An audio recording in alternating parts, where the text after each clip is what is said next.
Hi and welcome to the most exciting week of this quilt sew along, which is the week 4 and the box making week. So as you can see, I have my quarters of the block number 2 here in front in this improvisational flannel backdrop, and I hope that it's not going to fall down. And the most important thing with this week and the assembling is to follow the chart on the page number 6 in order to see how many blocks and block quarters, sashing and other blocks you're going to need for your desired quilt size. And this is just one block, so this is the block 2. I mean, these are the quarters, these are the borders, and this section, as you can see, I have assembled because I added the sashing in between these two quarters. So this is basically what we're going to do first. So we are going to try to assemble the rows. So the first row, this will be the second row, and finally this is going to be the third row of this snowflake or winterflake block number 2.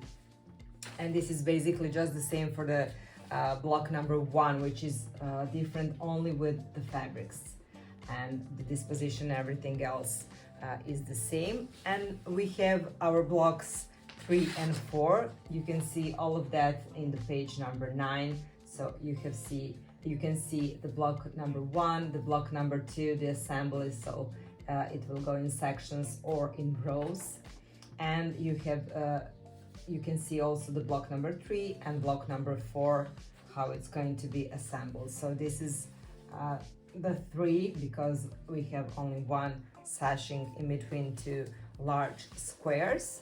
While for the block number 4, we have 2 largest rectangles and 3 lines or 3 strips of the inner borders. So let's get into it. So as you can see, I have my 3 sections completed. I sewn together the inner borders with my 2 quarter blocks, and I did the same for the bottom one. So I have 3 rows.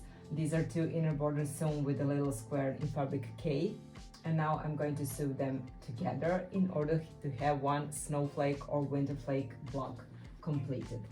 And I'm going to do the same for the block number 1, or better say, I'm not going to sew complete block out of the block or the quarters number 1 because based on my quilt pattern, the size of my quilt, that is the troll, I have only 2 sections, as you can see here. So these are actually completed blocks, and here I have my troll quilt, which is this one. So while I have only one complete block, which is block number 2 in the center, I have basically just 2 halves of my block number 1, and all the rest are just the quarters. Also, I have sewn my block number 3, which is this one. Hopefully you can stick to this flannel here so you can see it. And this is very simple because the only thing that I had to do is to sew this inner border, which is AK, with 2 squares of the fabric A. And I did the same for the block number 4, which are, as we said, 2 rectangles with the 3 rows of the borders in between. So actually this is two borders of these. Let's see if it's going to stick. Then I have this one, which is in the center. Okay, it's sticking. And then I have this one. So what I wanted to tell you, just to check before assembling these 2 together with this inner section, to see if they're going to be matching like this with the seams one onto another. So what you have to do just to check if you have all your strips aligned and cut precisely in order that they match. Because what you're going to obtain if they're not matching, you may have one rectangle that is going a little bit up and one down and vice versa, so it may not look just nice. So just be sure that you have everything aligned, that everything is matching, and that you are ready to sew them together with your rectangles, which are these. So these are 12.5 inches rectangles in fabric A. Easy, right? So at our sewing machine, we are going to assemble the quilt block, and we are just trying to match nicely all the seams. But first you just need to find your centers and to match them. And I strongly suggest, although I'm using clips, but it's actually much more accurate if you would be using pins, especially the double pins, in order to stick all these seam allowances in place.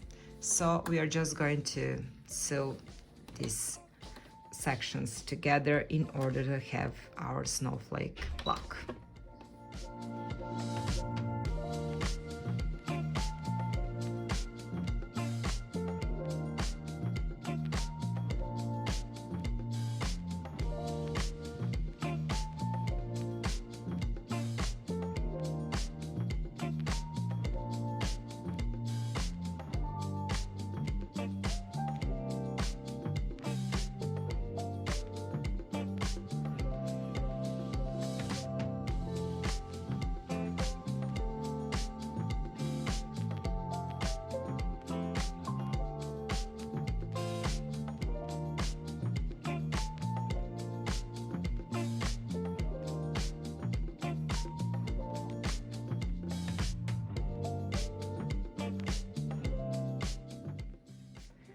So we completed our block number 2, which is our Winterflake or snowflake block. It is very big, it's 26 inches, and it's going to be very easy now to assemble all the blocks together into a quilt, because as you can see, these blocks are very, very huge, they're big, and the assembly is going to be fast and easy. So can't wait for the next time to do that. Bye.